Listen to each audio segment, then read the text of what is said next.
Welcome, welcome. Dr. Stephen Hobbs here, sharing some stories with you about stuck places. And I'm actually going to share two with you today. There's a lot more that I could go over. It's just that these two are kind of interesting ones. When I thought of stuck places, I immediately went back many years ago to a bus trip that I was on and then into the present day. So that's the origin of the two stories.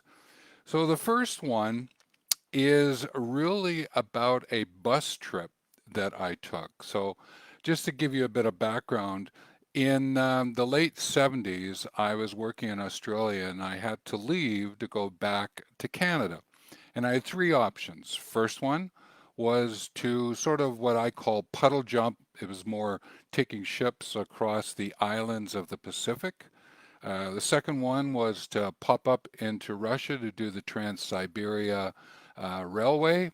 And the third one was to do a bus trip that went from Kathmandu, Nepal to London, England over about 3 months.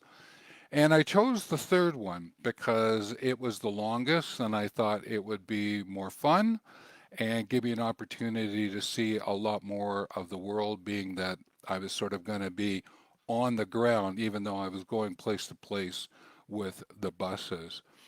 And it was on that trip that we were just about ready to go from Pakistan into Iran. And we were in the area called Balochistan. The Balochistan Desert is actually crosses Afghanistan, Iran, and Pakistan. And something happened on the day just before we were to cross the border into Iran. And I went and found my journal, and I thought that I would just share the excerpt of what happened because I wrote about it, and then I'll explain a little bit more. So I'll be reading from the journal. So this is day 29. Well, what can be said except we're truly in the desert? Sand dunes, sparse vegetation, and nobody for miles. The lifesaver has been the games of 500 and euchre. If you know card games, you'll understand that reference. Also, two remarkable events. Firstly, the right rear axle slipped forward out in the middle of nowhere. That was in the Balochistan, and Justine is the name of the bus that we were on. So that back axle slipped forward slightly. And secondly, we bogged down in the sand near a house come hostel. So it was very useful in that sense, is because we had to do a little bit of work on the bus to fix it, but also we had a place to stay. But getting bogged down with a big passenger bus, that makes for quite an eventful late afternoon into evening, into the dark of the evening. And that was truly, we found ourselves in a stuck place. Now, I could certainly give you a bit more of a overview of the rest house that we stayed in. Let's just say it wasn't the best. I remember it in certain ways. Maybe that was true or not, but I'm talking quite a few years ago, and it was feet to head kind of sleeping. And I just sort of think about it as sort of a stuck place, yet a lot of events, a lot of camaraderie, a lot of fun, a lot of laughter, some interesting smells. A lot of things were happening at that point in time. But also, it was kind of interesting to see a mile sign post that said London, 5,886 miles. That was at this rest house. And I just went, that's kind of interesting. Stuck place. Still got a few more miles to go. So I went, okay, so what's happening tomorrow? And tomorrow was the crossover from Pakistan into Iran. So that was the first stuck story, and that came from my journal. The next one I wanted to share with you actually pops into today's life and my lifestyle today. And I'll bring forward the word solo aging. And I started to figure out that yes, I'm heading towards my 70th revolution of the sun, and therefore I've gone through my 60s, 65, and I went, okay, so what's going on here? I'm starting to age. I've stopped whitewater rafting in my early 50s. I went, okay, so what does this mean? I'm doing a little less traveling than I did before. So this word aging was starting to creep into my language. And I went, okay, that's fair enough. But then I realized that I was solo aging. And that's really about not having kin, family around me. I was living very much on my own. I had taken up my own house. And then I had sold it and gave everything I owned away so that I could live as a gray digital nomad. And solo aging, this word started to come forward, and I go, okay, I'm hearing about it. It sort of makes sense to me. And I started to look at it.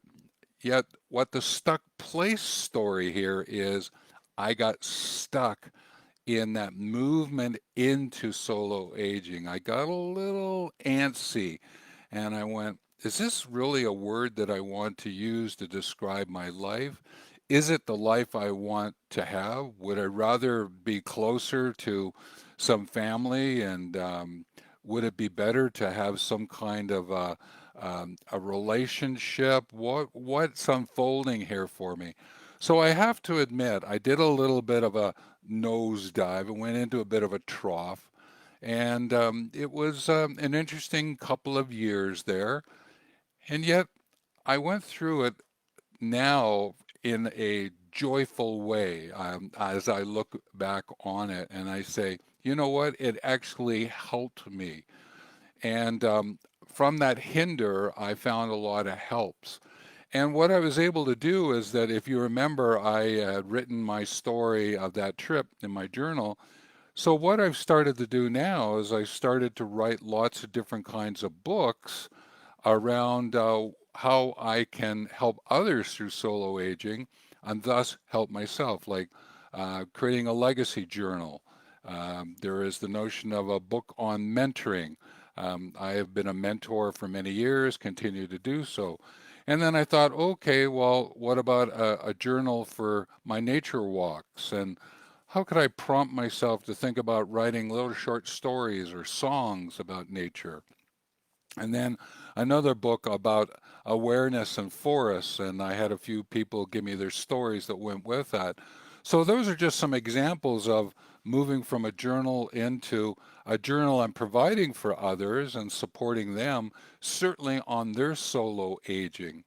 So from this sense of a stuck place that I won't say I was fighting going into my aging, my solo aging, but I certainly wasn't sort of going completely without a little bit of kicking and screaming until I realized it was actually a great time for me and my life and my lifestyle.